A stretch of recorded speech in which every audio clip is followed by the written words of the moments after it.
lovely friends, good afternoon.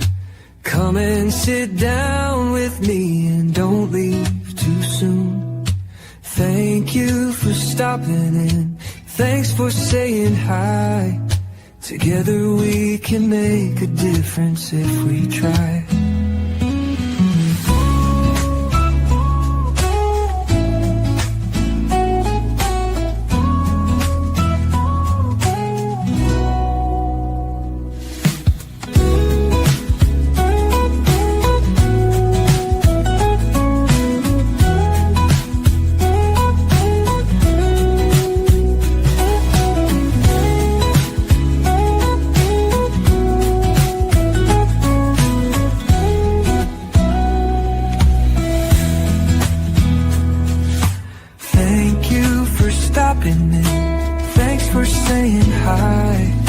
Together we can make a difference if we try.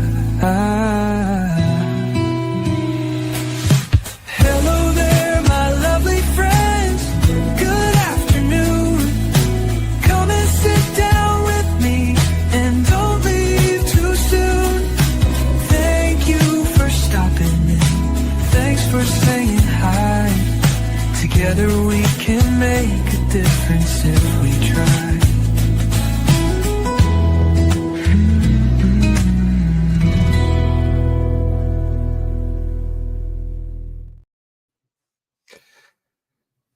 Hello, welcome in everybody. Welcome into a different sort of an episode today.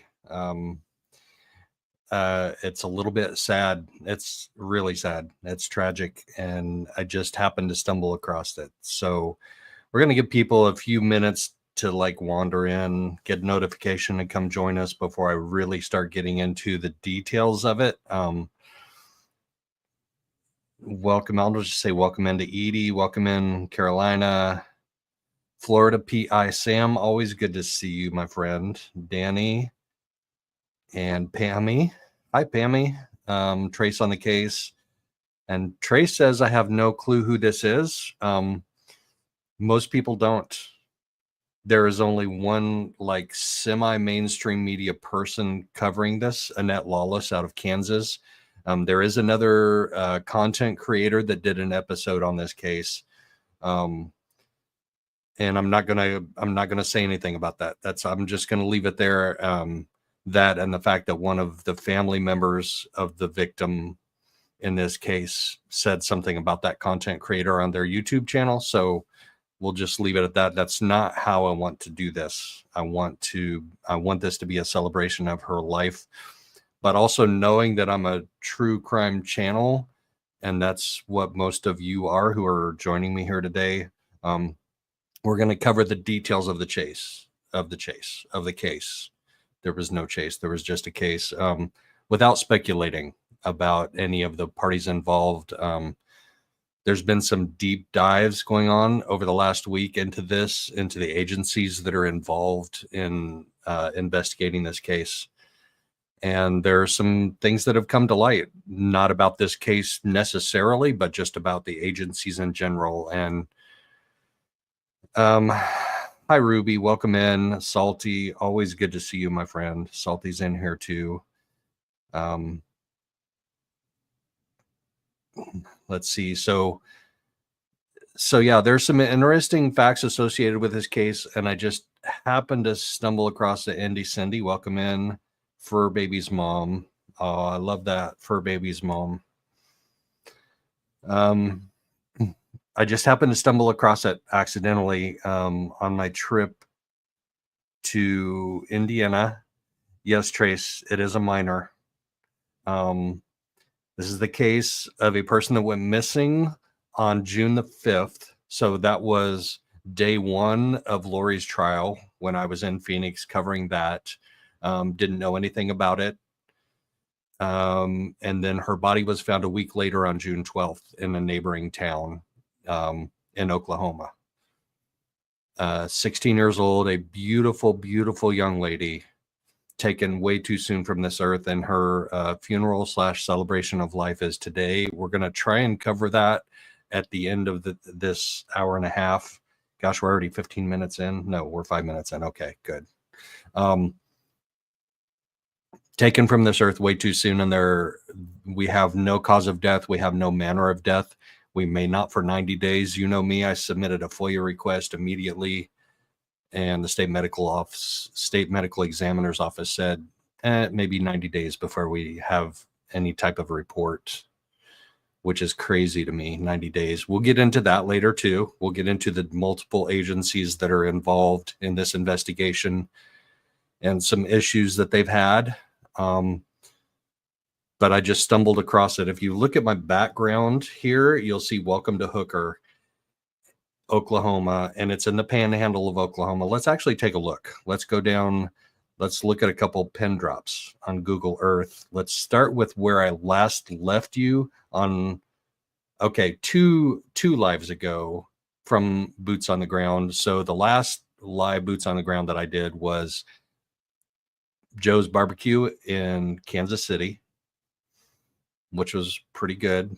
But before that, I did the Boots on the Ground with Brandon Boudreau's, the drive to Brandon Boudreau's house, right? So let's start there. Let me back you all the way up to where I started. How I got to where I got to.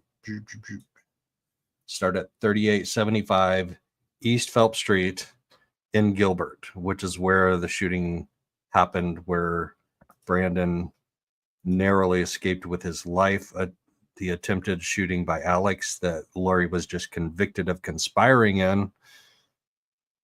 And from there, I'm like, okay, I got to drive all the way back home. So, hey, Hawkeyes, I think you may know about this case, Hawkeyes. But I'm going to cover it a little bit differently because her celebration of life is today, and that's the approach I want to take. I want to set the table and tell you all about the case, but I don't want to do any speculating. So we're just going to set the table with the facts of the case, and then hopefully we can find a live stream of her celebration of life. Her mother's name is Brittany, and she said she's going to live stream it. So hopefully we can pick that up at the end of this at 2 o'clock Eastern. No, that's 2 o'clock Oklahoma time. So that's 3 o'clock Eastern. So that's in an hour and 22 minutes. They're supposed to start that. But we got to set the table first. So we're going to go. I was like, okay, I'm going home to Indiana, and there's like 3 different routes you can take. There's the southerly route, there's the middle route, and there's the more northerly route. And to get to Kansas City, Kansas, this is what the route looks like. Oh gosh, let's go. Let's take directions. Let's do that. Let's get rid of that. Let's go back to this, and let's say from Phelps Street. Let's do directions. It's not going to give me directions. Are you serious? All right, I'll take you. I'll take you on my own little route. Let's put north up. So you leave Gilbert on the 202. That's right here, heading up north. And then there are a couple of routes to get up to Holbrook. So you can take 87 up to Winslow, up to I-40, which is what I went this way. Why is that not letting me do directions to that? Directions from here. Here we go. All right. Directions from here. Get directions.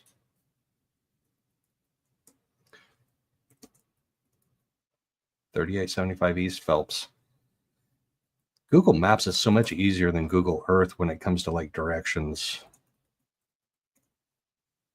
From Gilbert, Arizona to Kansas City, Kansas. Get directions. It's not giving me directions. There we go. Holy cow, that's so hard. No, it's not wanting to load.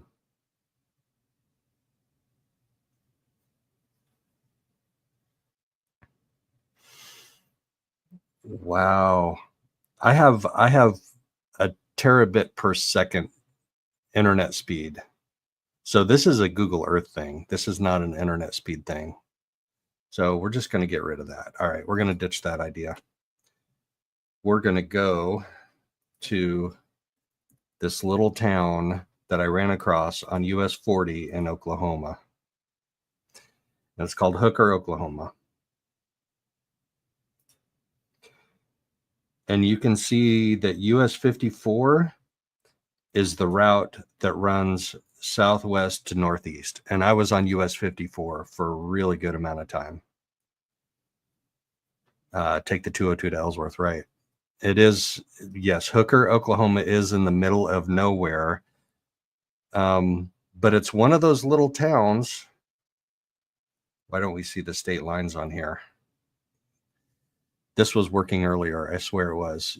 Hooker, Oklahoma is in the panhandle of Oklahoma. So I came up, if you trace US 54 down to the southwest where I'm taking you now, it hits US 40 right there in New Mexico. All right, let's load places. There we go. Maybe that'll help.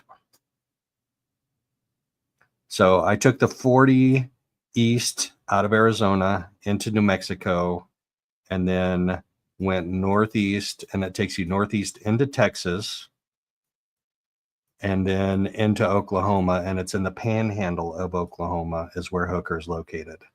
And I just happened to stop. I didn't stop and take pictures like for much of my trip. Like I could have stopped so many times and taken so many pictures of cool things, but it wasn't a touristy type trip. But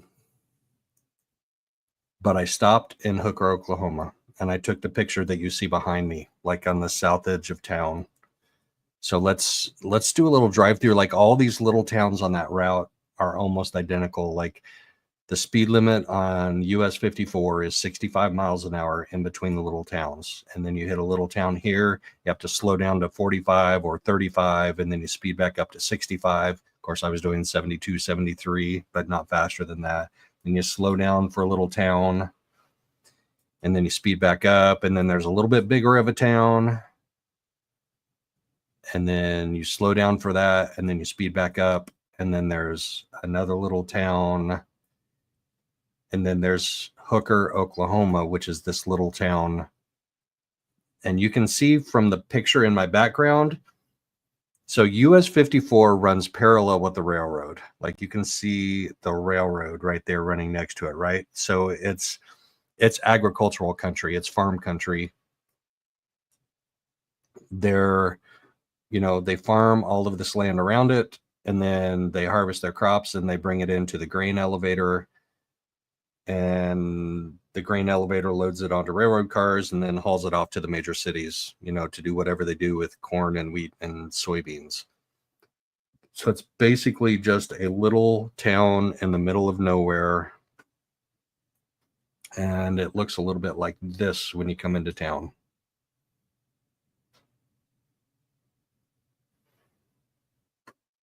So there's the grain elevator.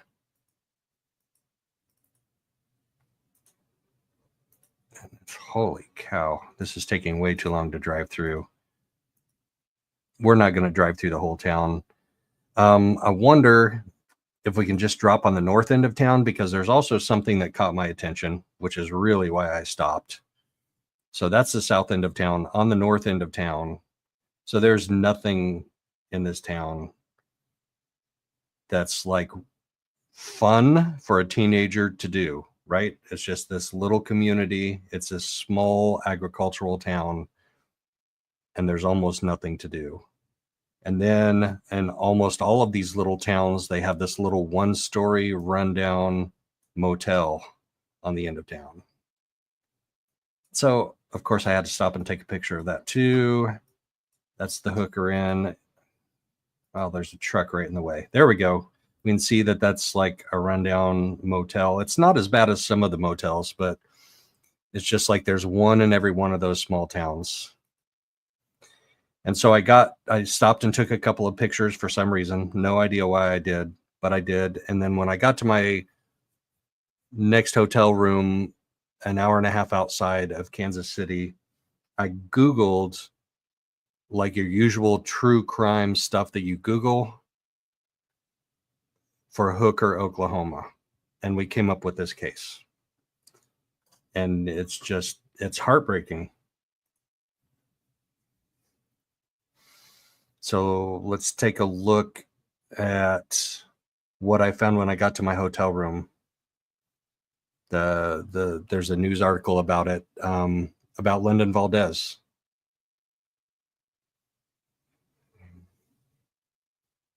And when she went missing on June 5th, and when her body was found on June 12th. You got that, Dizzy, ready to go? Your slideshow. No tell motel, right? Yeah, there's one in all of those little towns.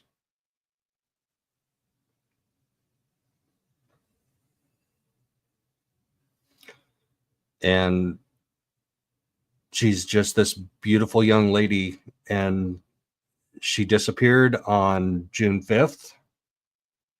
And they put out a missing poster for her that you see right there. So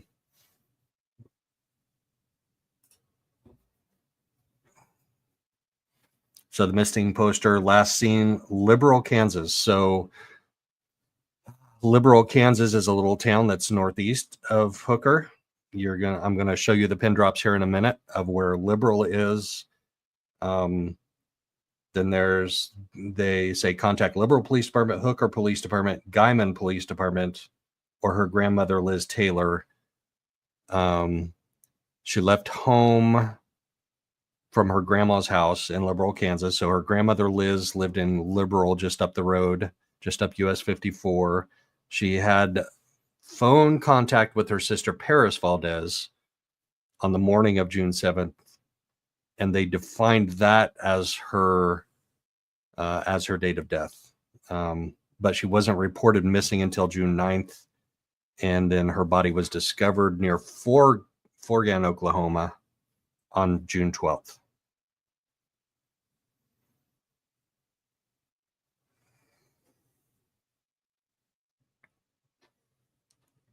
The Beaver County Sheriff's Office, with assistance from Hooker Police Department and several other agencies, discovered a body southwest of Forgan. The Oklahoma State Bureau of Investigation and Medical Examiner's Office has been asked to help in that investigation.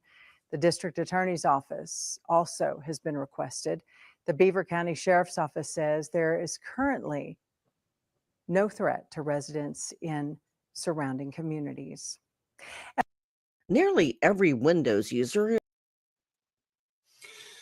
So it was just a little blurb on the local news when she was reported missing. And almost no other mainstream media reported it, but it's always interesting to me when the police say no threat to the public, or they say we don't believe they're in danger, like they did in Abby and Libby's case. They called off the search on February 13th, 2017 at midnight or around midnight. Tobe Lesenby did, because he said he didn't believe the girls were in danger. And boy, was he wrong. And so she's missing, and the police say there's no threat to the public. Let me load up. Yeah, let me load up the other things on Google Earth here. So, do.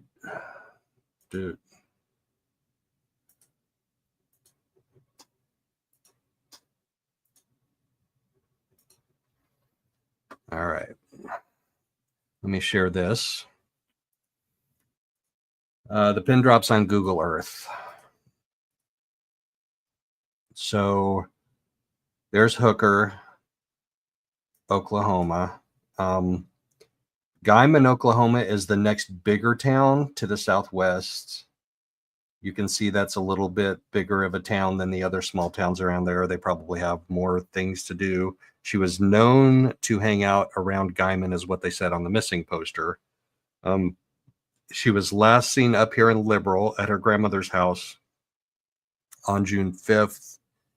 We don't know where she was when she had contact with her sister Paris on June 7th. But then here in Forgan, Oklahoma, is where her body was found. It says southwest of Forgan. So that's once again, one of those little tiny towns. And her body was found southwest of there.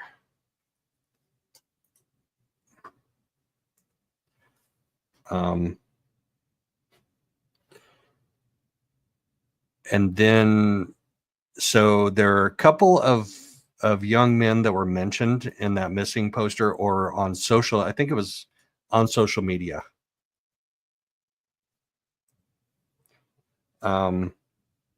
So I have two other. The ones in blue here are the last two guys that she was known to be seen with. One is Jose Manjares, who's from Beaver, which is right there just south of where her body was found.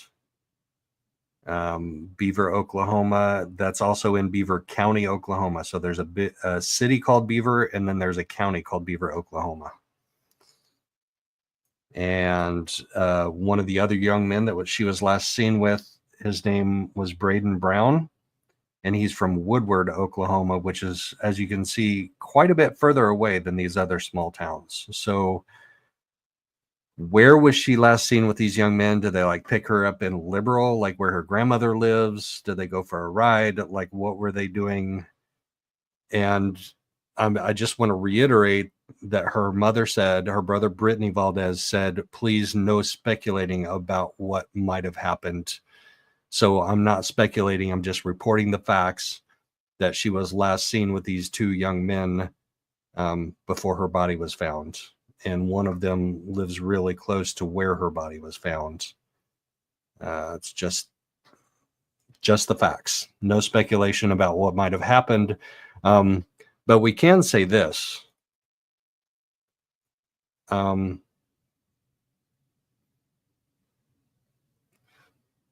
There are 4 possible causes of death, right? There's homicide, suicide, natural causes, and unknown. And we're not going to know that for up to 90 days. So I sent in a FOIA request to the state medical examiner's office. I'm waiting for Dizzy to come back up here and join me. Her power went out. So she was the one presenting all of these. Oh, there we go. So we're not, until we get the facts, until we have the report from the medical examiner's office, we're not going to speculate. But it is known, it's a known fact that Oklahoma has one of the highest rates of missing persons in the entire country. They're like number 1 or number 2 in the country for missing persons per capita. And they also have a huge drug problem. And as you can see, I took US 54 coming up from New Mexico, but if you keep following that south, I mean, it doesn't take long to get down to the border with Mexico. I mean, there's El Paso is right here on the 10. I don't know why my place names aren't coming up. There's El Paso right there on the border, US 10, and there's US 54. Boom. All the way down at the Mexican border. So US 54 is just such a rural highway with almost no traffic. Like that goes right down to El Paso. There's almost no police presence, like in that entire stretch from I-40 right here in New Mexico all the way up to Kansas City. I think I saw a grand total of 4 police cars, and 2 of them were in the same spot where US 54 crossed an interstate. And they were both Kansas state troopers who were basically just pulling people over left and right. Luckily, they already had somebody pulled over, so I didn't get caught for going 7 miles an hour over the speed limit, because that's usually what I do. All right, Dizzy, are you ready to go on with the next slide then? We've got, it's almost 2 Eastern, so we've got about an hour until her celebration of life is supposed to commence. So we can start going down into some of these, the places of interest. I wish the state the state lines would show up on here. They were earlier and they're not now. If you could see the state lines, you would see that this is like in the panhandle of Oklahoma, like US 54, just like clips off the northeast corner of Texas, and then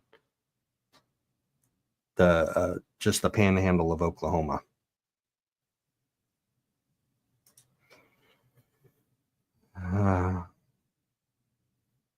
It's a good question, Andy Cindy. And yeah, 90 miles an hour. I probably would have gotten pulled over if I was doing 90. Annette Lawless is basically the only mainstream-ish reporter that's covering this. And she has a pretty good summary of it. I mean, it's a brief summary. But yeah, let me pull that up real quick. Let's look at her post on June 11th. So this was a day before her body was found. Hold on, Dizzy. Scroll back up to the top of that June 11th post. I'm going to read down through that. Friends and family fear for the safety of a teenager who may be in Southwest Kansas. Here's a timeline of events. She went missing on Thursday, June 5th from Hooker, Oklahoma. She was last seen in Liberal, Kansas, which is where her grandmother lives. Her last communication was 9:40 a.m. on Saturday, June 7th, and it is unusual for her not to be in contact with family. A close family friend tells me, so that's Annette Lawless, this reporter, that London, 16 years old, was with two men at the time, but their vehicle was found abandoned in Fort Supply, Oklahoma. The men she was with were located, but London remains missing. That's an interesting twist. Liberal is known to frequent Liberal, Kansas, and Guyman, Oklahoma. Those are the two bigger towns to the northeast and southwest. She does not have clothing, makeup, or a phone charger. Yikes. Age 16, height 5'6", 150, hair brown, eyes brown. So yeah, and then she updates that later. On June 13th, London Valdez, the mother of missing Oklahoma teen, shares her daughter was found deceased. She went missing on June 5th, last seen in Liberal, Kansas. This morning, the 16-year-old's mother, Brittany Valdez, shared the heart-wrenching news. Dear family and friends, I am heartbroken to announce that London has been located and has gone to be with the Lord. She wrote on Facebook, I'm grateful for the prayers, support, love, and assistance Oklahoma and Kansas provided my daughter London, me, and my family. I kindly request that you allow my family and me time to mourn before inquiring about the circumstances we are currently overcome with grief. The Beaver County Sheriff's Office in Oklahoma shared a body of a person was recovered in an area southwest of Forgan, Oklahoma. The Oklahoma State Bureau of Investigation was asked to help with the case, as well as the Oklahoma State Medical Examiner's Office and the District 1 District Attorney's Office. Beaver County shared in a media release, the person's identity nor cause of death have been revealed. I would like to assure the public at no time was there or is there any threat to the safety of our citizens and communities. I don't know how you can say that. How can you just declare that unless you know something you're not sharing with the public? How do you know there's no threat to the safety of citizens and communities? Obviously, the thoughts go to something like an overdose, like US 54 being obviously a pipeline for illegal drugs, whether it's fentanyl or heroin, like whatever it is probably coming up US 54. On my trip there is such a rural highway, almost no law enforcement, lots and lots of semi trucks, lots of trucks, like at least 50% of the traffic that I encountered on my route on US 54 was semi traffic, big rigs carrying whatever they were carrying. And they would go through the towns with 35 mile an hour speed limits at 40 to 45. Like they didn't slow down. They knew where the cops were. They knew where they were and where they weren't. I didn't, so I slowed down to about 40. But yeah, I mean, so these are the two young men. Dizzy has these pulled up. Braden Brown and Jose Majares.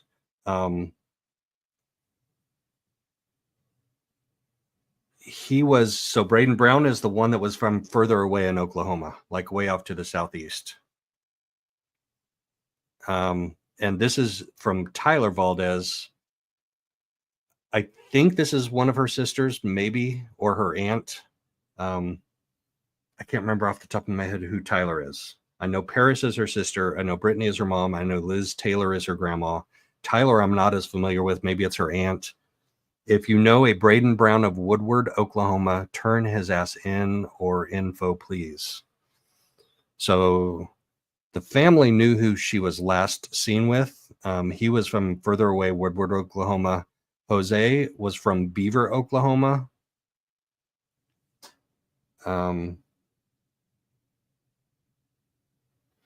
Which was a lot closer to where her body was found. A lot closer. Yes, this is Brittany. This is her mother. So if you read her post on June 10th, so this is 5 days after she went missing and was last seen, 3 days after last contact. London is still missing. I am terrified. If anyone has access to Woodward community pages or Beaver community pages, please share her missing information. She was last seen with a Braden Brown from Woodward and a Jose Manjares from Beaver, Oklahoma. And if you have contact Brittany's number or Liz's number, obviously we don't need to be contacting those numbers now because they found her. Woodward Police Department, Beaver County and Beaver City, Beaver County Sheriff and Beaver City PD numbers were up there too. So yeah, those are the two males that she was last seen with.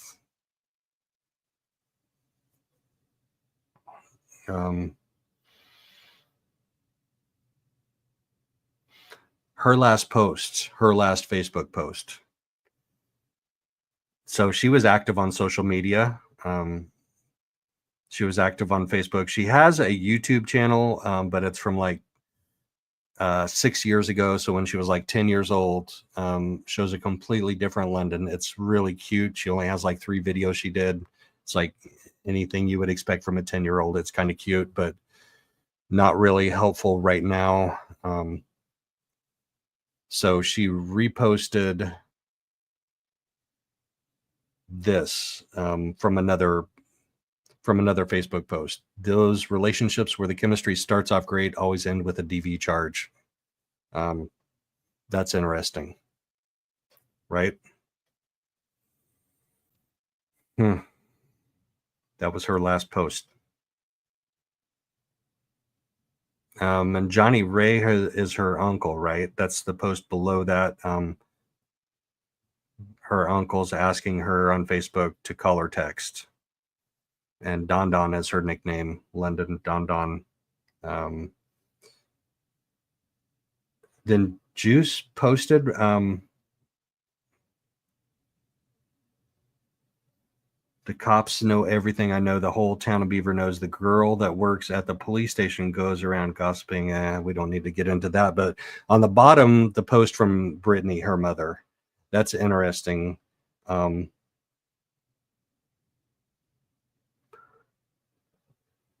that's a good post because Brittany says the hooker police aren't taking this as serious as they should, and it's really upsetting me. So this is June 11th.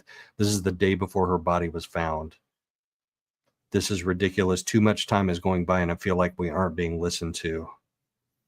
So we're going to kind of take a look at some of the agencies involved in this investigation now. I sent out a FOIA request and got back their standard press release, and they said they aren't releasing anything else besides that. But there are a number of agencies involved, and that's my thing. So Beaver County Sheriff Scott Mitchell were asked to help in this. So Hooker, Oklahoma is actually in Texas County. It's not in Beaver County, but her body was found in or near Foran, which is in Beaver County. So this is the guy that's responsible Scott Mitchell for investigating Forgan. I always get that wrong. Forgan, Oklahoma. It's such a weird name. Beaver County Sheriff's Office was contacted by the Hooker PD and Texas County Sheriff's Office. So like I said, Hooker's in Texas County, Forgan is not.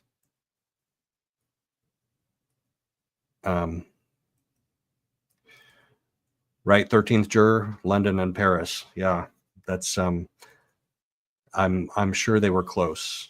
I'm sure they were close sisters. But this Scott Mitchell is the sheriff of Beaver County, and the Oklahoma State Bureau of Investigation was also asked to assist, as was the state medical examiner's office. Once again, I would like to assure the public that at no time was there any threat to the safety of our citizens and communities. So then they should release some details about that, right? OSBI was requested to investigate a suspicious death. Okay, here's the official press release that I got in an email from the Beaver County Sheriff's Office.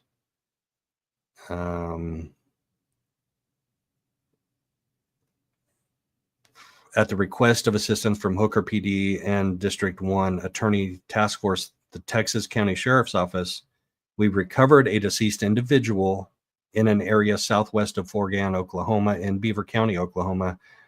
The OSBI was requested to assist in the investigation, as well as the Oklahoma State Medical Examiner's Office and District 1. Currently, this incident is still under investigation, and there is no other information available. So this was a press release that was actually authorized by Brittany Valdez. So London's mom gave it a look-see and approved this press release. And that's all the information we have right now. That's it. We have nothing else.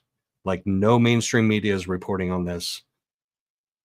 All we know is over on the right side of this screen, the OSBI was requested to investigate a suspicious death in Beaver County. That individual has been transported to the office of the Chief Medical Examiner for identification and to determine a cause and manner of death. So, of course, I sent a FOIA request to them also, to the Chief Medical Examiner of the state of Oklahoma. And this is their response. The report for London Valdez is not completed. The report will take 90 days to complete. However, some reports can take longer depending on the complexity of the case. The report will be emailed to you when it is completed. If you have further questions, please contact our Family Assistance Department. 90 days. We're not going to know a cause and manner of death for 90 days in what the OSBI admitted is a suspicious death. And the Beaver County Sheriff says there is no threat to the public or communities. I'm beside myself. I did send out a FOIA request to the Liberal PD2, and they said it's an active, ongoing investigation, and we can't share anything with you. That's not unusual. Indiana does that with almost everything. But they did respond to my request in pretty short order. Like, it was next morning that they gave me a response that said we can't respond. 90 days.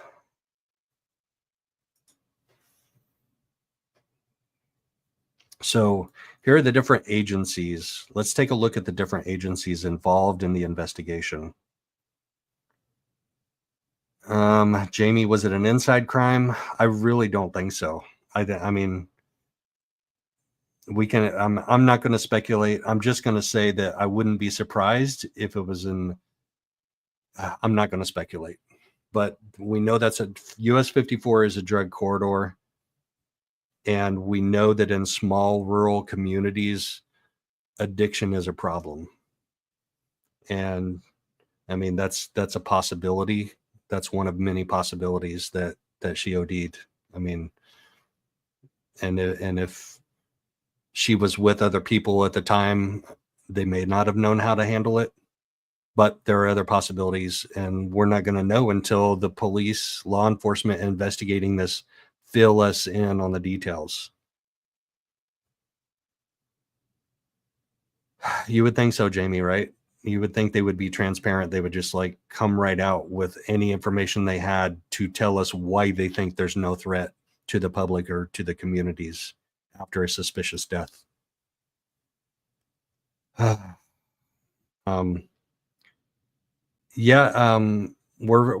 found that out when we did a deep dive.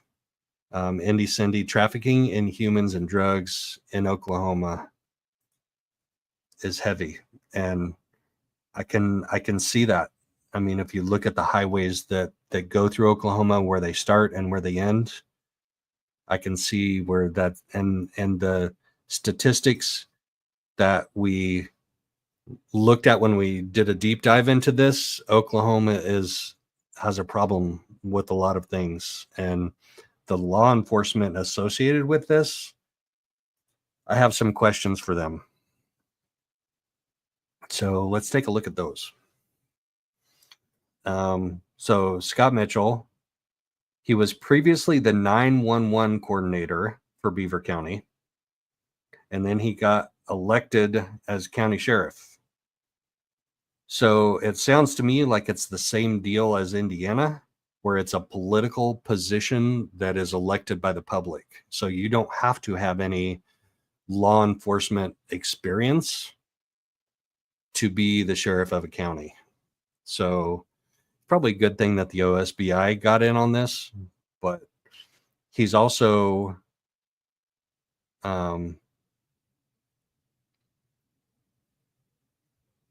I think he's also the sheriff for multiple counties.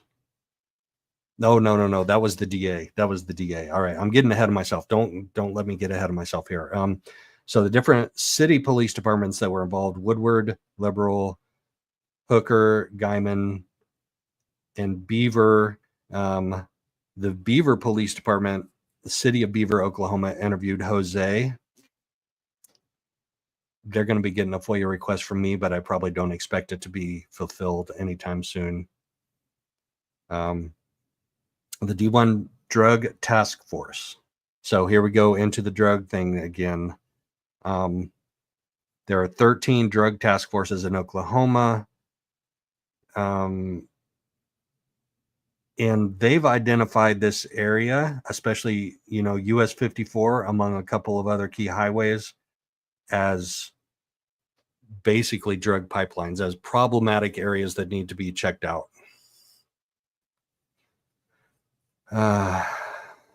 So do we have a look at that page that has their review of US 54? There we go.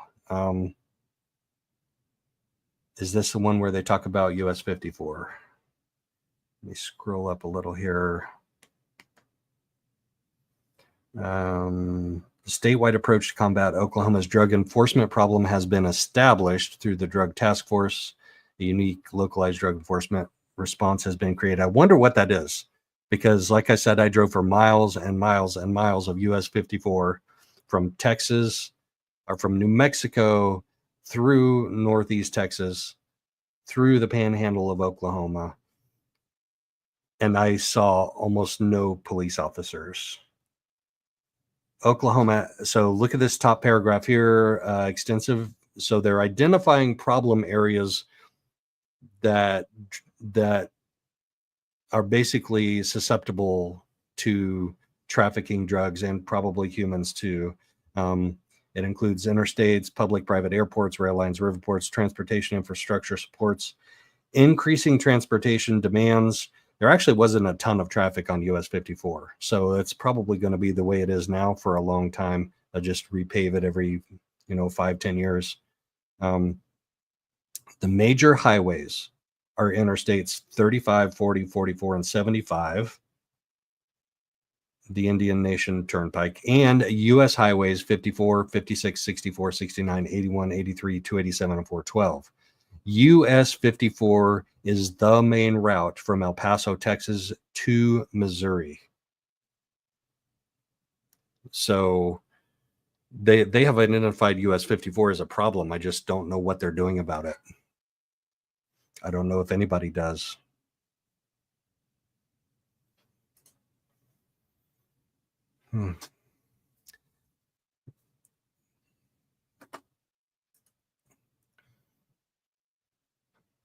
Yeah, so let's take a little look at the Beaver County DA, George Buddy Leach. This is an interesting character to me.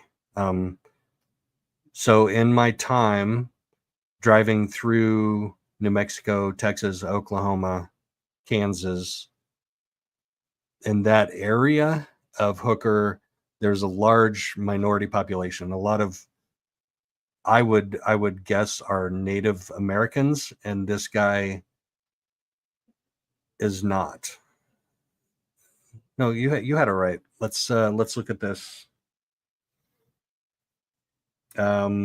The office. So let's look first at the Oklahoma Medical Examiner's Office, the Office of the Chief Medical Examiner for Oklahoma. We were right there. Yep. They have faced staffing shortages. So this goes back to my 90 days FOIA request. When I sent a FOIA request, they said it's going to take us 90 days to produce a report. So they've faced staffing shortages. There have been allegations of sexual harassment, a lack of proper oversight, and they even have been brought before a grand jury.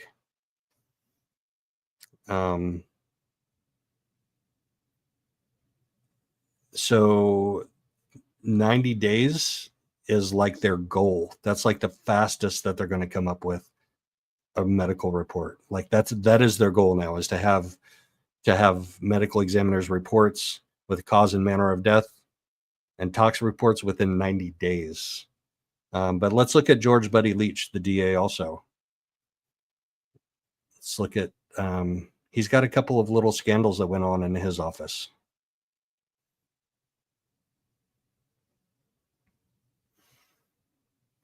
So Lauren Conlon, love her. So this is the Kansas moms, Veronica and Jillian. And this is the DA, Kevin McIntyre, was once a District 1 drug task force agent.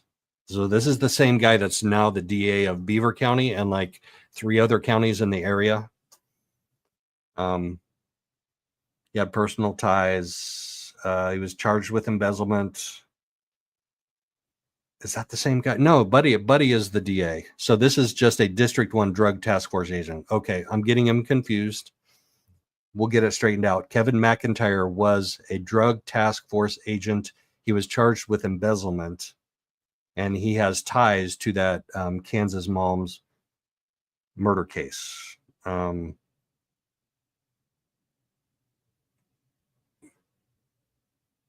He entered into a plea bargain for that embezzlement charge. The grand jury found him, indicted him. The grand jury indicted him, and then he pleaded guilty to a misdemeanor charge of willful neglect of duty by a public official. So a lesser charge than embezzlement. So anyway, he's associated with the drug task force. Deferred sentence and 3 years deferred prosecution agreement. He did lose his police certification, but this is one of the guys that was tied, that was a member of the District 1 drug task force.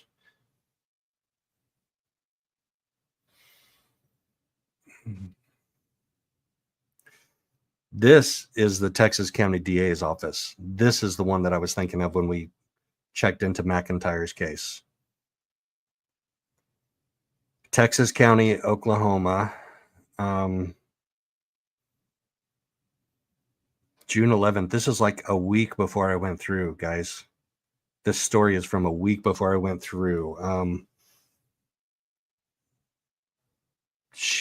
So this is the story of a truck driver with a pre-sealed load. And as she's going up US 54, passing through Goodwill, I remember Goodwill, I actually do. She was driving under the posted speed limit.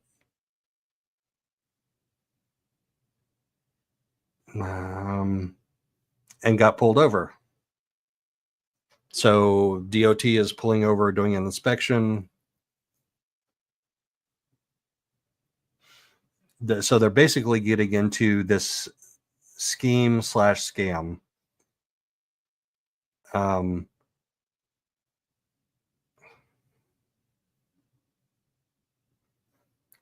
It's a ticket scam. Yes.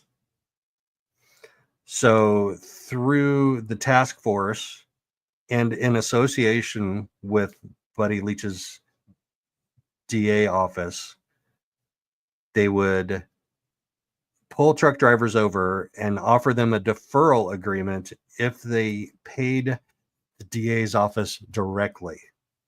So it wasn't through the prosecutor's office. I mean, he's the DA, so he's the prosecutor, but it didn't go to the county. They didn't make payments to the county clerk's office or wherever it is that people pay fines on a usual basis. They actually sent money, which ended up being about $2 million to the DA's office directly. And then somebody said Oklahoma Watch. Let's give Oklahoma Watch kudos because they sent a little letter to Buddy Leach's DA's office and said, we're going to report this. We're going to write this article and post it. And immediately that program stopped. The pulling truck drivers over and having them paid double what the usual fine would be, but for it not to go on their record. So kind of a pretrial deferment type of thing. So those aren't that uncommon, but paying the DA's office directly and not like the county, that is unusual. And they stopped that practice immediately after that.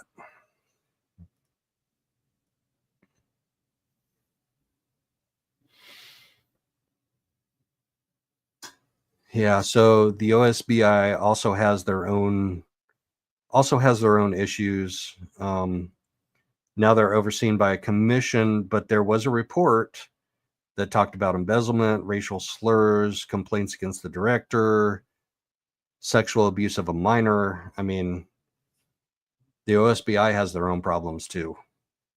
What agencies do we have faith in are going to investigate this thoroughly and properly?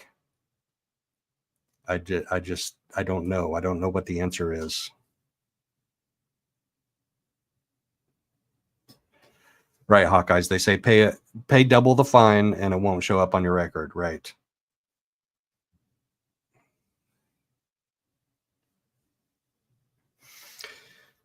All right. So now we have this case. I love that picture. Her mom posted that picture of a beautiful young lady whose life was taken way too soon. We have agencies looking into it with lots of questions about those agencies. It is, Pammy. It's one of my things. It's one of my things. It started for me with Delphi. I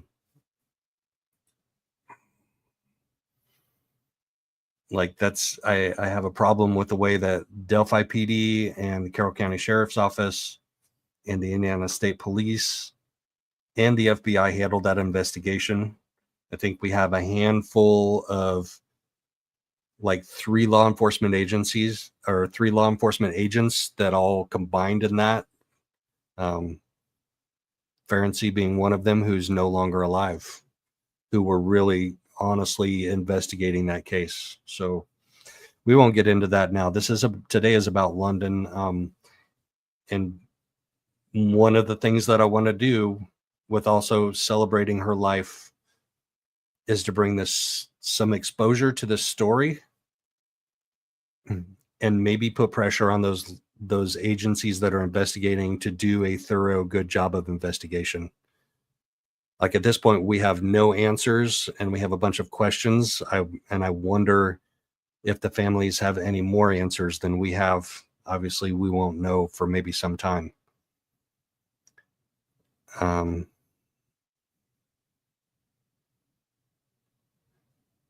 Maybe we won't know for some time, and maybe they won't know. So let's not let it die. Let's not let let it fade off into our past, like next week. Remember,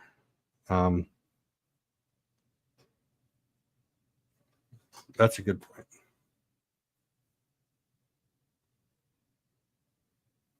Oh wow, Cankersaur, welcome in, and thank you for contributing. I appreciate that. Yeah, I didn't see any law enforcement in Liberal. Definitely didn't see any in Hooker, and in that little town that's southwest. Guyman, didn't see any Ellie and Guyman. No law enforcement there. I think it was further north when 54 crossed another major intersection before I actually saw Kansas state troopers pulling people over.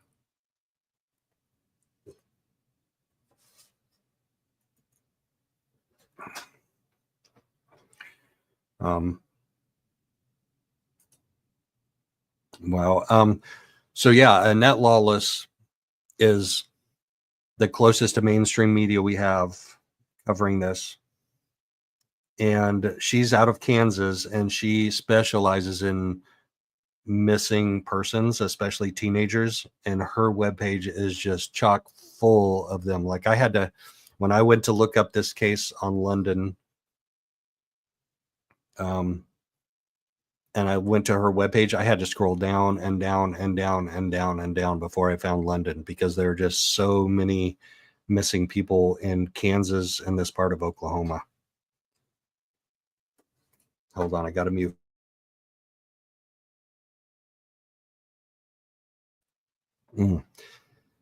Okay. So yeah, welcome in to the new people who are joining us. This is an exposure case, an exposure of a really tough, difficult case. A beautiful young lady who was taken way too soon from this earth. And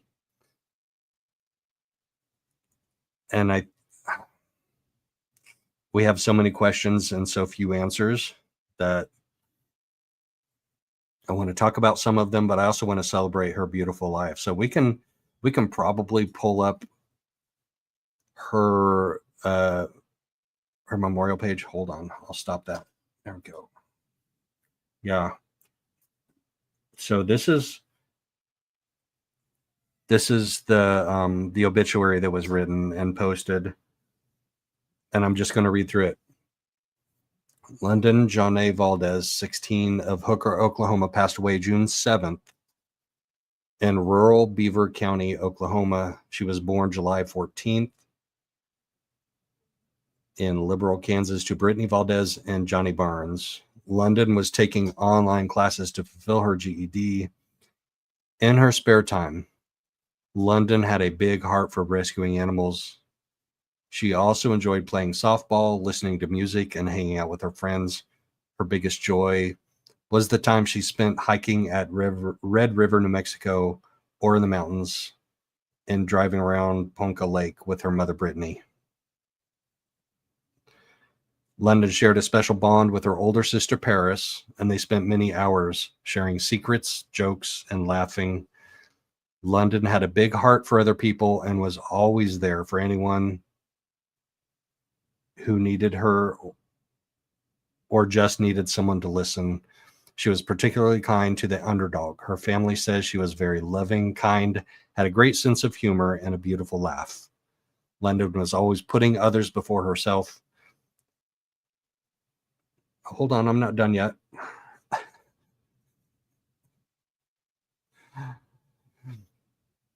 Was always putting others before herself. She was a good daughter, granddaughter, and sister. London will be forever 16 in the hearts of those who loved her.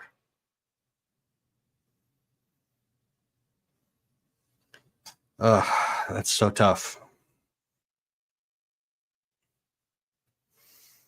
And then there's a memorial page where people are able to post things for her too.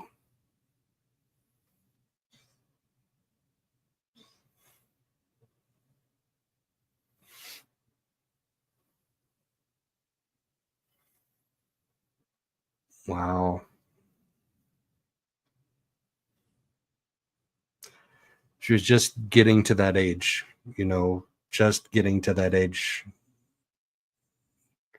And it kind of reminds me a little bit of Abby and Libby. I mean, they were a little bit younger, but still just getting to that age where they're just exploring life and figuring out who they are and who they want to be.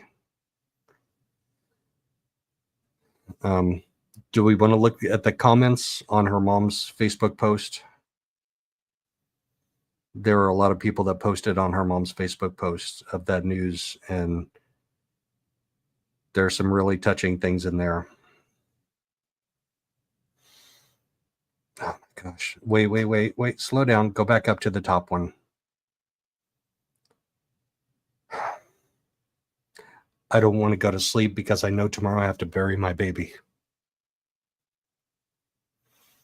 Like, I can't imagine. All right, the service is going to be at 2. The next one says, so that's in what, a half an hour or so here. Hopefully we can live stream that. A dream in heaven, you have all the time in the world to stop and smell the roses. I bet they smell absolutely amazing. God, this is heartbreaking.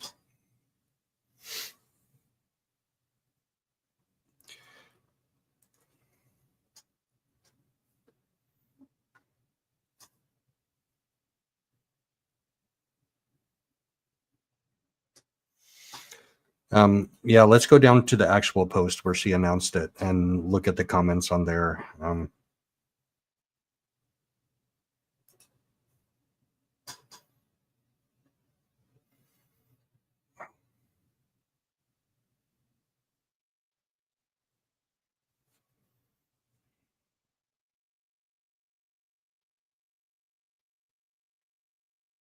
We'll get there. Be patient. Oh no, let's look at that Every Child article. That was a good one. This is written by London's grandmother's friend. This is a really good article.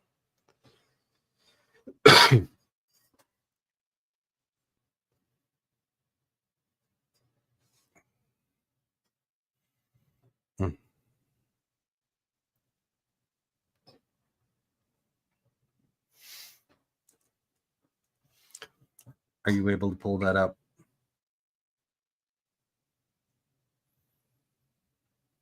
Oh, it's down here in our slides. There we go. Every single child matters. I love this article. This is her grandmother, Liz Taylor's friend. The last couple of weeks have been a rough one, to say the least. A friend who I've known for 35 plus years lost a granddaughter. London Valdez last talked to her sister Paris on Saturday morning. That was the last time any of her family heard from her. Missing person flyers went out. It seemed like there were thousands of people, some strangers, praying for her safe return home. Last week, the family learned London will not be coming home. As officials are still investigating what happened to this beautiful 16-year-old young girl, I hope everyone will learn this from what happened. Every single child deserves to come home. Every single child matters. I will not soon forget the utter and complete despair and pain I have heard from her family in their voices, and just by looking in to their faces, no family should ever have to deal with this kind of loss. We are supposed to outlive our children, not the other way around. I think she meant we are not supposed to outlive our children. When something like this happens, it is so difficult to know exactly what to say or what to do for the family that is left with so many questions and so much undescribable pain. I wish I could take all their pain away. I wish I could bring London back, but that is not possible for any person to do. I hope another thing to be learned from this is that a mom and grandparent know they can feel when something is not right. While some said London was a runaway, both her mom, her grandma, and other family members said no. They knew deep down in their souls that London wanted to come home, and Lord only knows that should have been what the outcome was. I really believe the power of prayer aided in finding her, although it wasn't in the way everyone would have wanted. Now I hope all those who prayed will continue to pray for her family who are left there to mourn her loss. Pray for their comfort. Pray answers are found as to what happened to their precious London. Pray that justice is served. Another lesson for us all: hug your loved ones a little tighter. Don't ever take for granted that you will have another hour or day when you can tell them how much they mean to you. None of us know when our time on this earth is over, and sometimes it will come when we least expect it and before it really should. Use your time with loved ones wisely. Don't take anything for granted. Rest in peace, London Valdez, forever 16 in the hearts and minds of those who loved you dearly. What a great piece.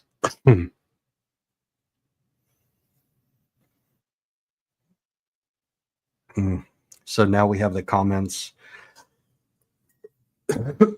Sorry, I should mute out for that. Hold on, I got to turn something off here.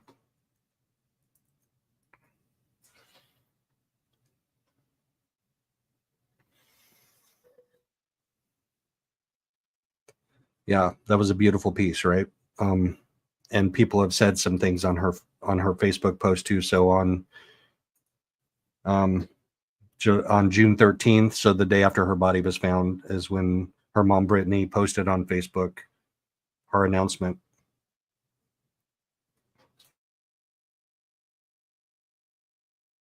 And there are lots of comments under there. There are like literally hundreds of comments under there.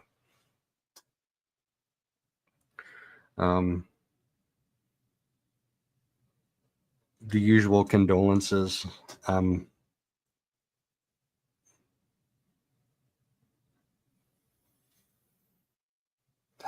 Yeah, I don't know that we're gonna.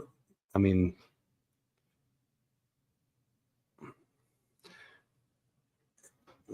do we know if we've been able to find out if her celebration of life is going to be broadcast on her mom's Facebook page? Do we know that yet? So many condolences, such a horrible, tragic loss. Like, how did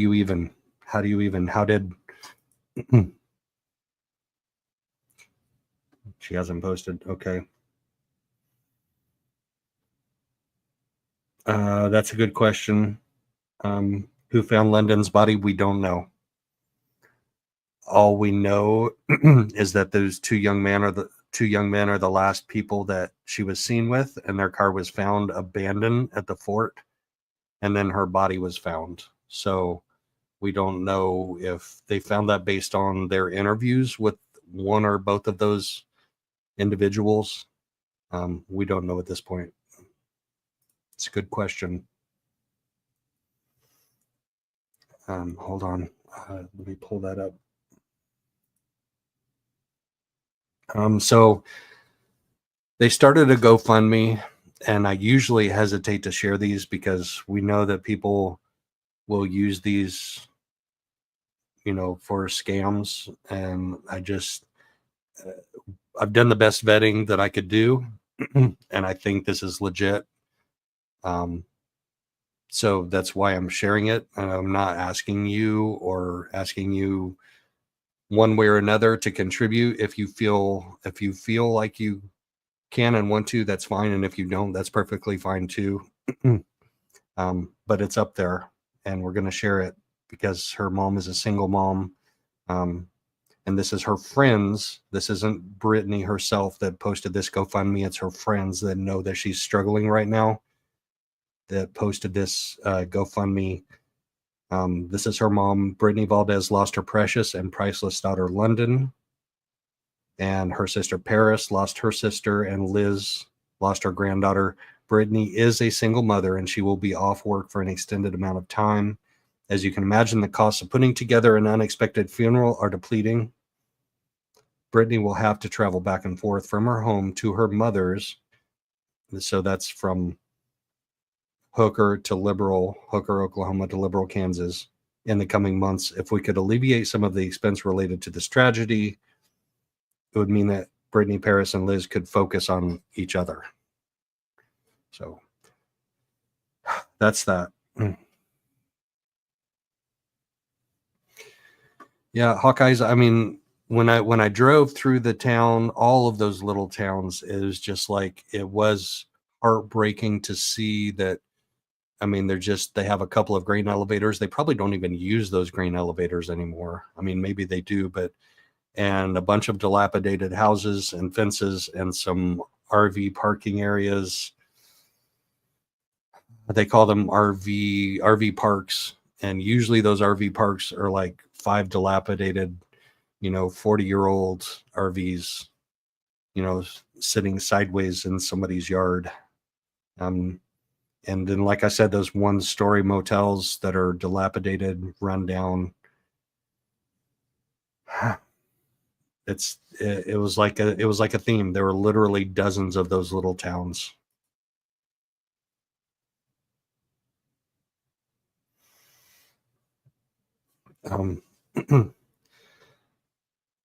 So we haven't seen yet whether or not she has, if she's going to air the celebration of life. Have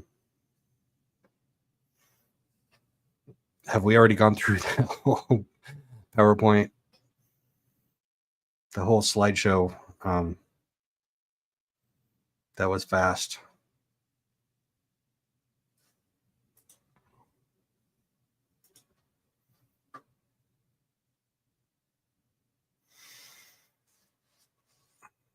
If police don't report the missing, then they aren't very concerned about finding the missing.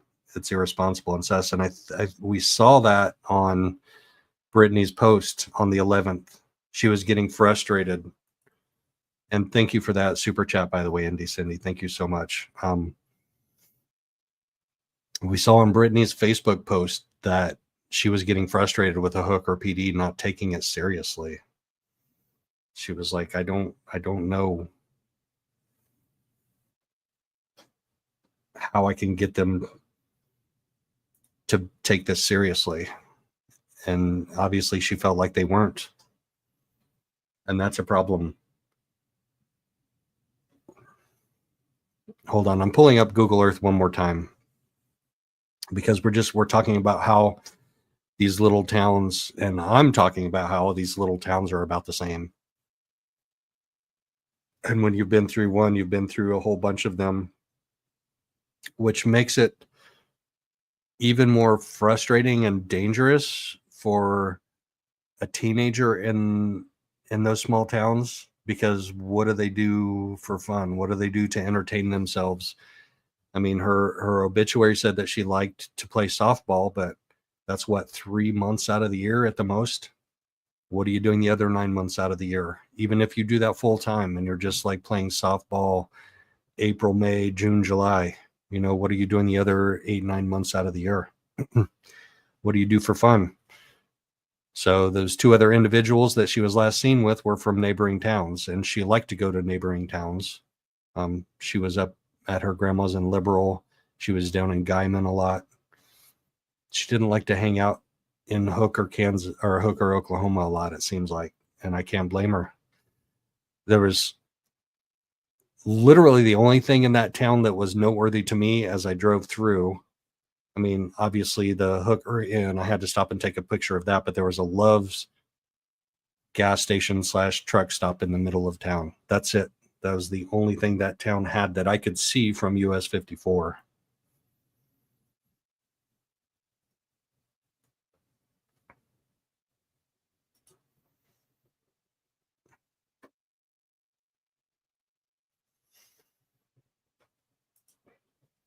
Right. The pool in the summer, sports in school, play all sports, and party on the weekends. And what does partying involve, Yeah, Carol, I read books too when I was younger. I spent one summer in Lafayette, Indiana. We lived temporarily in a house while our house was being built.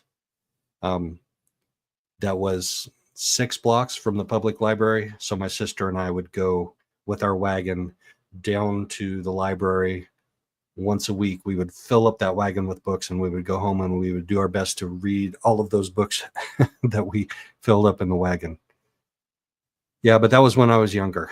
When I got to be her age, when I got to be London's age, 15, 16, 17, I found other ways to get into trouble. All right. Let me turn off all of these except for Hooker. Come on.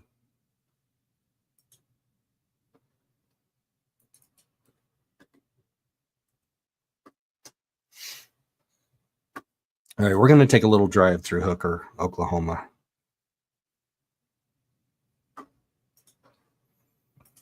This is what I want to do in the beginning, but we can do it now. Hooker is a city in Texas County, Oklahoma, population 1,800 people. 20 miles northeast of Guyman and 20 miles southwest of Liberal. Like if you do, it's just so weird that the numbers are almost exact. So you do let's measure in miles from Guyman to Hooker, 19 miles. From Hooker to Liberal, 20 miles. Yeah, so they're almost the exact distance apart on that bearing.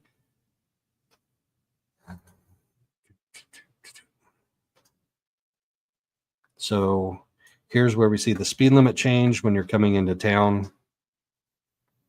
And we saw that article about the truck driver that would slow down and even go under the speed limit.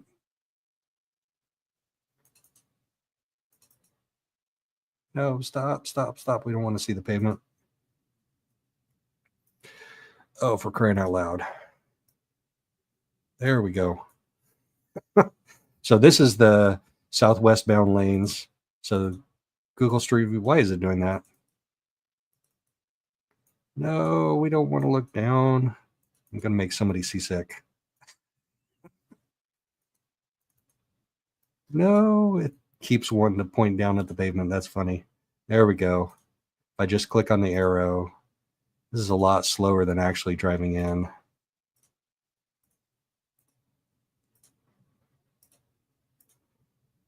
But you can see there's just farm ground all around. Like it is so flat. Kansas was so flat. Like it's all farmland around there.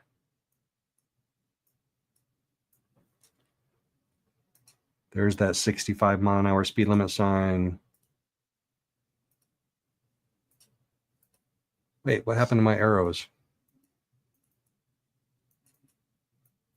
Seriously, my arrows went away. All right, we're going to have to drop in closer to town then. We're going to drop in right outside of town, which is where I stopped to take pictures. There's a little crossover. Here we are. Yeah, that would have taken forever to get to town from where I was at, right? I was way outside of town. Here we go. This is where we start to see. So there's a little power substation right there. We'll drop in right there. Yeah, this is like every small town along US 54.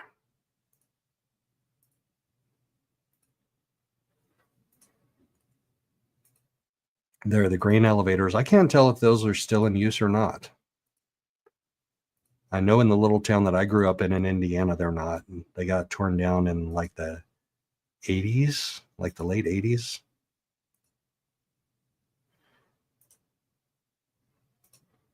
So there's your speed limit sign. Now we're down to 35. And there's your little welcome sign that I stopped to take a picture of that's behind me now.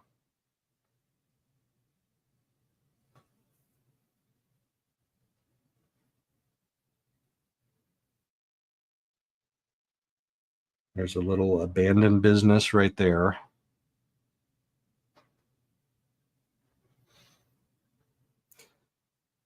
Sidewalks are kind of new, like maybe within the last 10 years, but there's grass growing up in them. So that was probably a federal project. School speed limit sign 25. Right, Donnie? Exactly. Traveling the roads without a phone charger, without clothes, without her purse. Like, did they pick her up and take her somewhere she wasn't planning on going?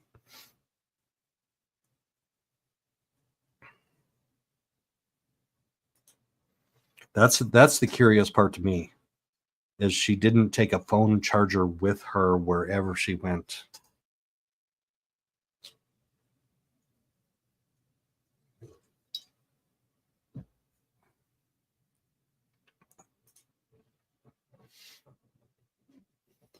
Where'd that go? Oh, Pammy, thank you. Thank you. Yeah, if anybody does donate on here, it'd probably be better to go directly to the GoFundMe, but I will, anything that I make on here, I will definitely be giving to the GoFundMe. Thank you, Pammy. That was so sweet and kind.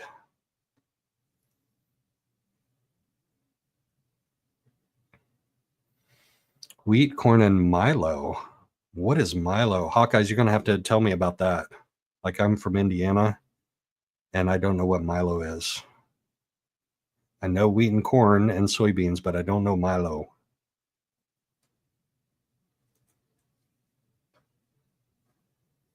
There's a little used car lot with trailer and a handful of older model vehicles.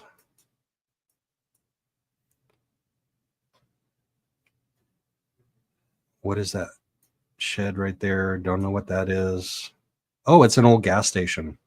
See that island in the middle? There used to be a little tiny gas station there. Looks like there may be an abandoned business there on that side of the road. Like, there's nothing going on in this town. There's a True Value Hardware. There's another former gas station. They don't have prices on it, so I assume that's abandoned too. Chinese massage palace. Interesting. In a little town. Wow. Oh, wait. So we saw that sign.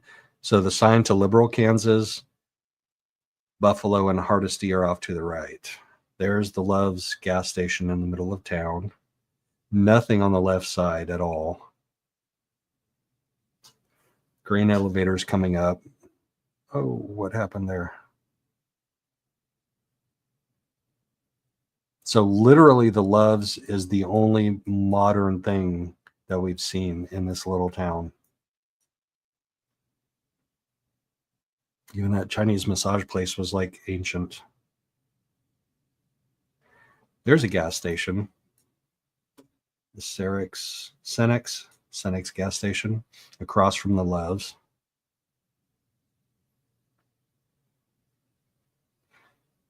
And we're still going through town, $3.60 something gas prices. That was about right. That was about the same as when I went through. Oh, we went to the other side of the road. More grain. So these are newer grain elevators right here. Those are definitely new and used every year. Then the little old house or building of some kind on this side of the road. Don't know what that is, if that's a house. It's kind of an odd shape for a house.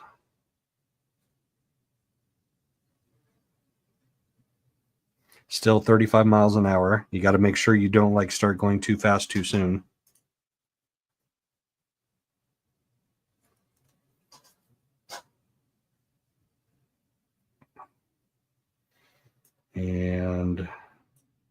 one of the last town streets on the north end of town.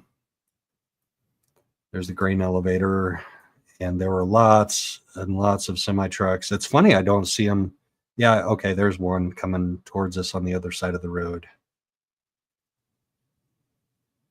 More abandoned / semi-abandoned stuff. I guess that one's not abandoned. There's a couple of newer trucks there. Oh, that's an old restaurant. I don't know if that's still a restaurant or not. I don't know if I would stop to eat there. FedEx truck coming through. We got to go to the other side of the road. And there's the Hooker Inn. That's where I had to stop and take a picture of that because I'm like 3 years old. Can't pass the Hooker Inn without stopping to take a picture. There's an RV. So this picture was taken Chapala restaurant. Looks like it's active. Looks like they're still cooking food there. Down in Guyman, which was the big city to the southwest, 20 miles to the southwest of Hooker, there was a Mexican restaurant on every other corner. Like literally, I wanted so bad to stop and eat at one of those, but I didn't. I saved myself for the barbecue place in Kansas City.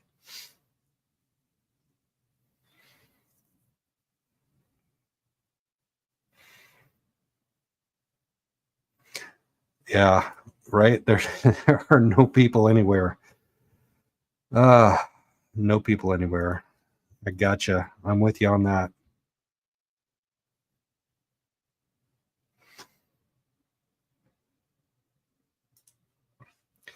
High schools looked like they were just plopped in the middle of dirt. I often wondered what the poor kids did, and even if they played sports, the drive to the games are insane, right? We had buses, so the school buses would take us to our games. So as long as you could get to the school, then you could get to the games.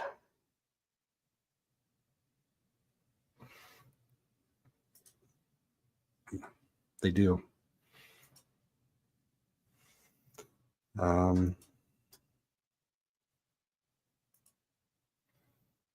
Carol, thank you so much. I will be passing that on. That's very generous. Thank you, Carol. So that's it. That's Hooker in a nutshell, like all the small towns. And that's where her mother lived. And then her grandmother lived up here in Liberal, Kansas, which is a much bigger town. Like, I wonder if we do. Yeah, there's a Walmart Supercenter. You know, if there's a Walmart Supercenter, there are more things to do in town. So she probably liked, especially since it's summertime now, they're out of school. She's like, I'm going to go stay with grandma. And mom's like, okay, that's fine. Go stay with grandma. There's even an airport there. That's a pretty decent sized airport.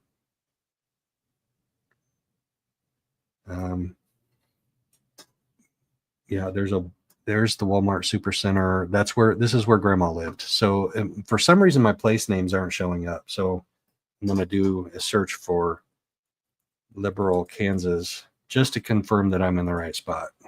Yep, I'm in the right spot. That's Liberal, Kansas. And then she was found in Forgan. So point to point, as the crow flies, 23 miles away is where she was found. What were they doing? So the one guy that was interviewed, Jose, I think that was his name. Yeah, Jose was from Beaver.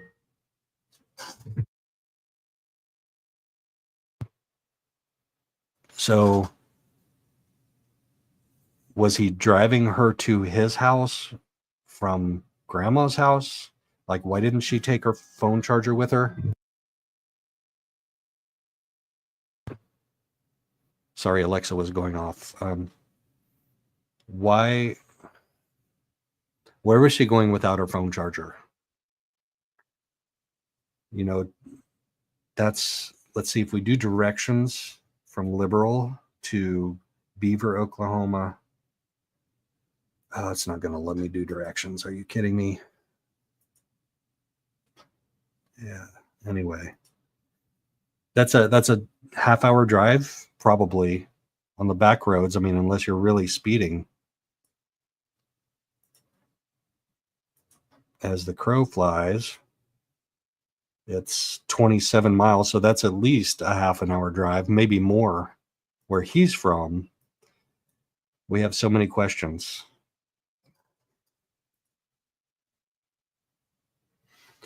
Yeah, let's yeah, so he was from there, and the other guy was from Woodward, which is much, much, much, much further away. Like it reminds me just a little bit of, and it's not anywhere near the same, so I'm not comparing it. I'm just saying the questions I have are similar to the questions I have about Abby and Libby Snapchatting or having contact with the Anthony Shots account, right? Like, how did they get to know each other? How did they get to connect? You know, the Beaver, Oklahoma isn't that far away from Hooker or Liberal. So that guy, that Jose, but how does the other guy get dragged into it from Braden from Woodward, Oklahoma? Like, what is his part in this?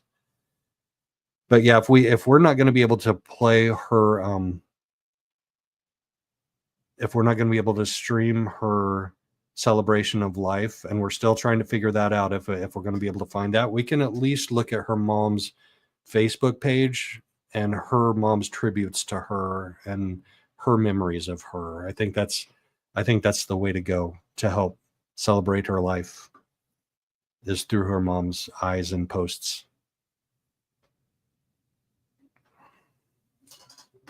So I'm going to stop sharing this, and then we'll pull that up.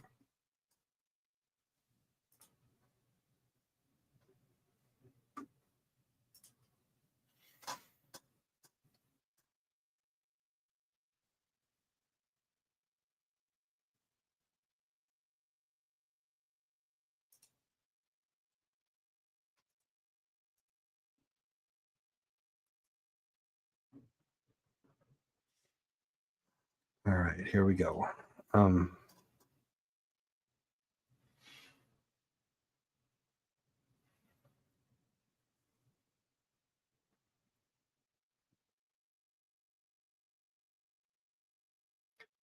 So this is from her mom's Facebook on June 14th. So this is 2 days after she was found. So this is the day after she made her public post about them finding her.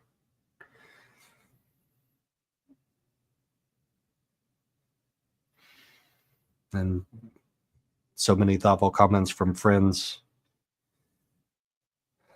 Once again, she asked for people to kind of give them time to grieve, but obviously that's an appropriate place for that. That's beautiful. Oh, man, I love that picture.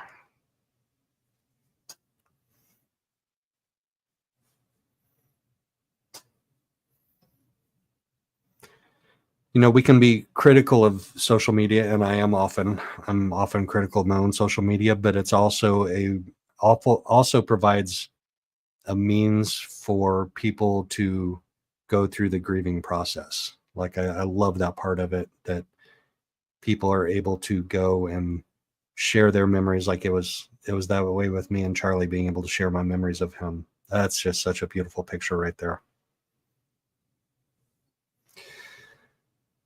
London, my love, my sweet baby girl, my heart responded to your call, and I didn't stop until I found you, and I'm not done fighting for you. The void that's missing you in my heart now will forever change me. Memories of your bright smile. Hold on. I'm not done with that yet. The scent and feel of your curls on my cheek when you gave me a hug, and your laughter, which could light up any room, are imagined in my being. I'll think about you every single day of my life. Not a day will go by I don't see your face. You are my mirror image and my biggest supporter in everything I did. I love our memories together. We were always down for spontaneous mountain trips, often sleeping in the car just to soak in the beauty of nature. The miles we drove around Ponca Lake, sharing our deepest talks and enjoying music together are cherished memories I'll hold forever in my heart. Our mutual love for animals and compassion towards all people were qualities that made you truly special. Your kindness inspired many prayers for your safe return, and the widespread grief at your passing is a testament to the significant place you held in the hearts of those who knew you. Learning of the many lives you touched has been a profoundly moving experience, and I am deeply grateful to be your mother. Please watch over me, sweet one, until I see you again. I love you forever, sweetie. Love, Mom.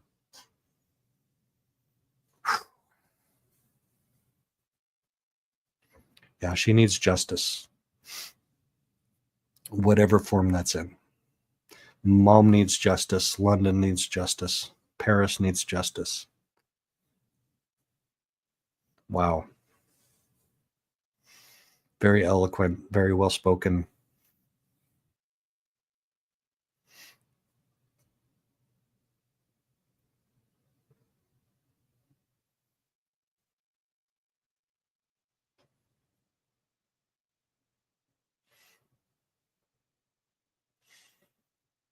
So here's another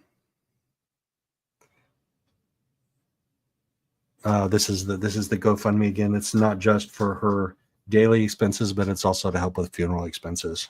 So we're going to leave links to these for people to check out later.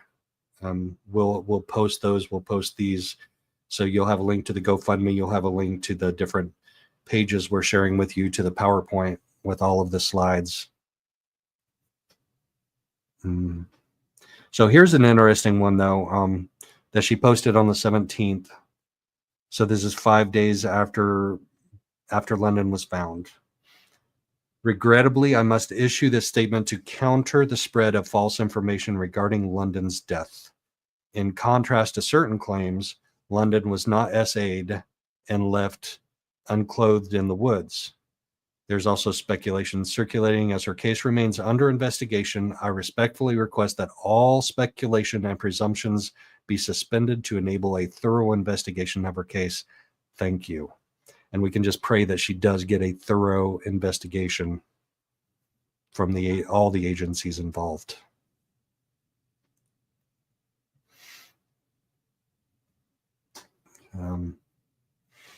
So more on the fundraiser to help. I will be planning her funeral services within the week. If you find it in your heart to help with expenses, it will be greatly appreciated. I want to give her the best funeral she deserves, surrounded by all those that love her.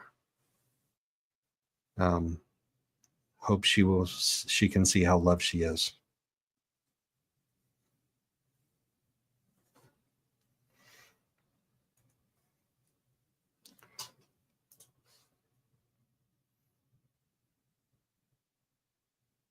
Wow, more pictures. The two of them together in the mountains, like she was just talking about. That's really cool. That's like really cool. The mother-daughter experiences that they had.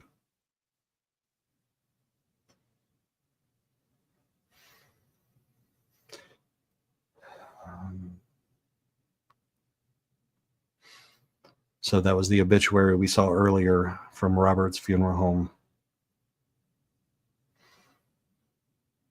How do I breathe without you?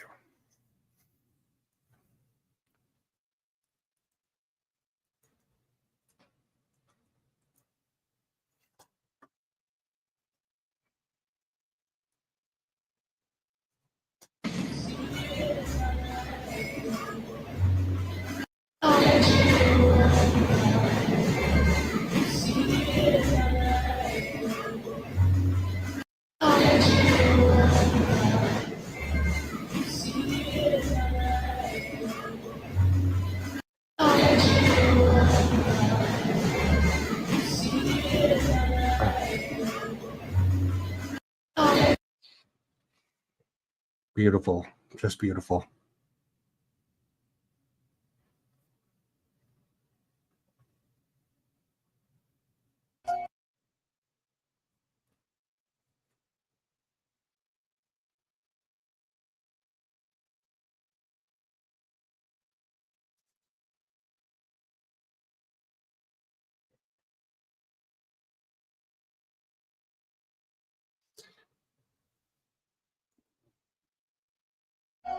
You're like my favorite person on the planet. I'm thankful for my mom. Oh, I should have said that. Because I don't know what I would do without you. You're like my favorite person on the planet. Wow. She said her mom I'm said she thankful just made this for- TikTok for her. One more time.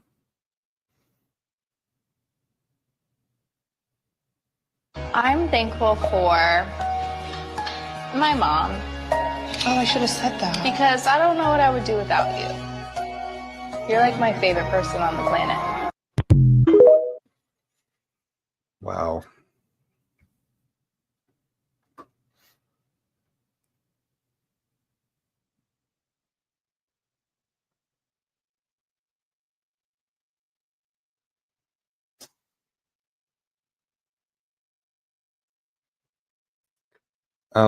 Jamie, I think I don't think her mom remarried, as far as I know, from what we can tell from doing our research. I think her siblings are her father's, like her bio dad's other kids. I'm assuming, because there are a lot. Most of them have his last name, not Valdez. So yeah, it appears like he has a lot of children that are probably half brothers and sisters to her and Paris.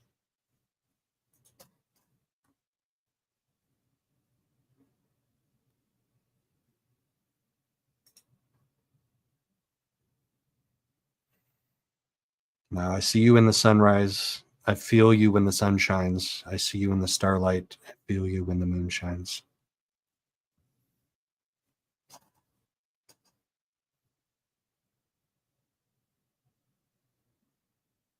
Beautiful picture.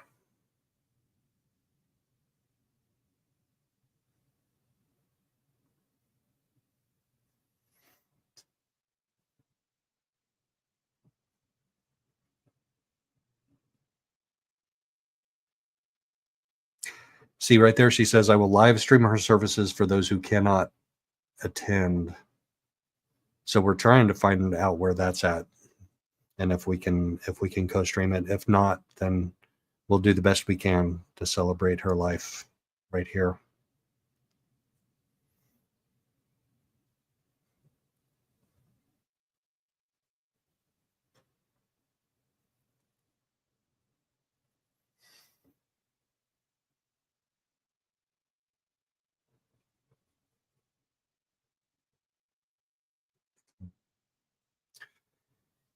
Your brown eyes sparkle like diamonds in the sunlight. I would give anything to see them again. I love and miss you, beautiful girl.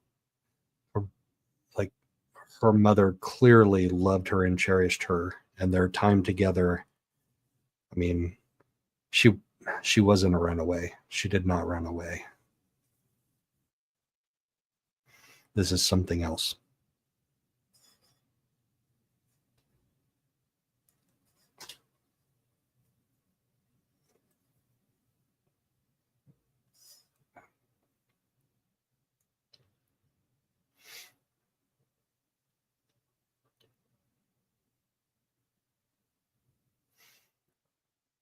Yeah, that's a good one.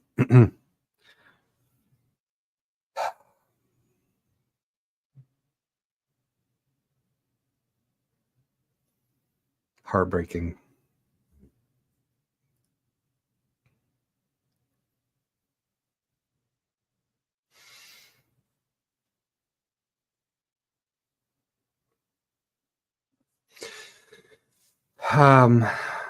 So I think for now, that's the best we can do without speculating too much, without live streaming her celebration of life.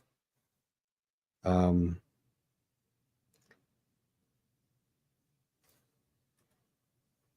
think this is about the best we can do for now. Yeah.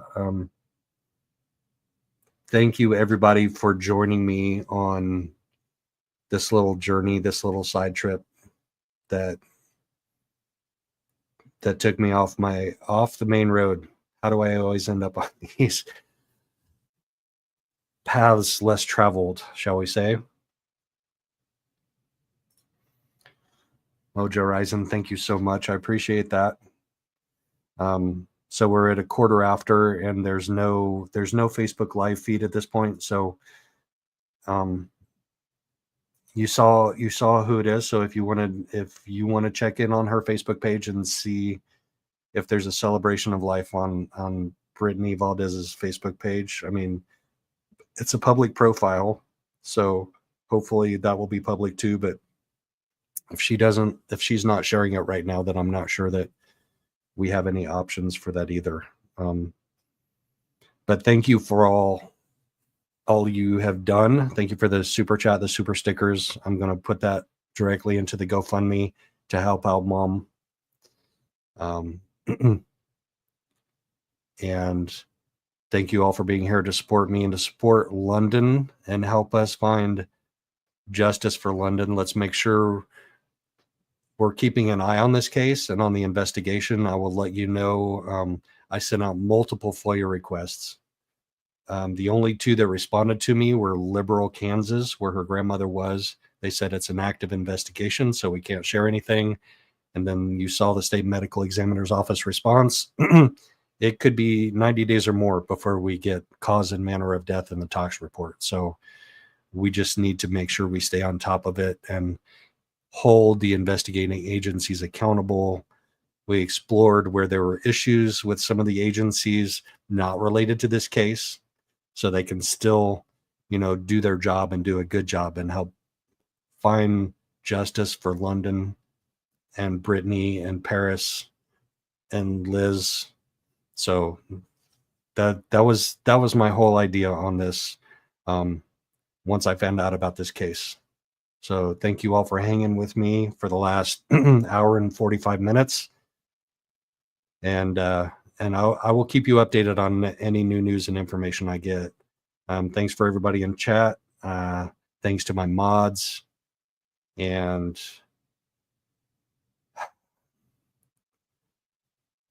we will see you again in the near future. But I'm just going to end with this. Justice for London Valdez, always 16.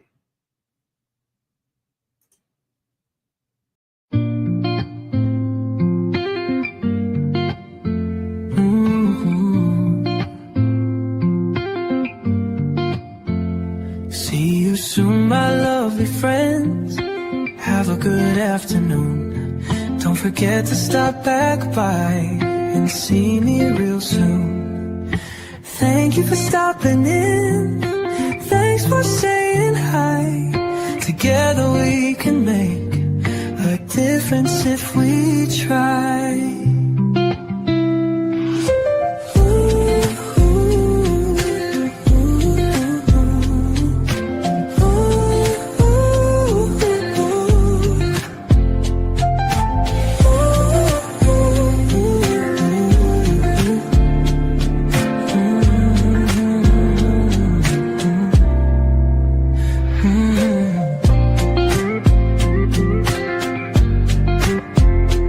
Thank you for stopping in. Thanks for saying hi. Together we can make a difference if we try.